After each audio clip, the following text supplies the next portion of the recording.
Hey everyone, it's Cindy with Cresin Project. Today I'm just going to be doing some more beads and some more manatees, and that's pretty much it. Maybe some pins and stuff. I have an event coming up soon at the I was going to do the Wildflower Festival first, but I'm actually going to do the Live Oak Artisan Market first, which is I think it's on May 3rd. So not too far away. So not too far away. So I'm just gonna make a few things. So yeah, I'm gonna put it on time lapse and enjoy the video.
Alright everyone, so I did a rose heart top, and the sides of the jar. I'll add more tomorrow.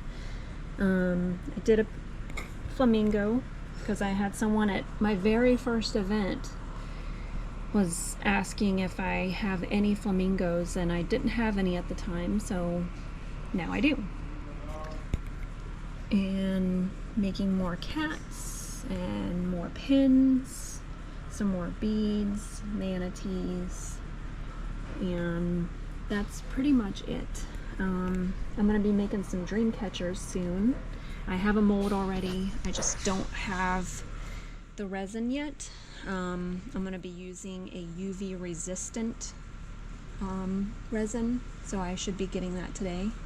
So I might try and make some dream catchers tomorrow. But that's all for today. Thank you for watching and have a great day.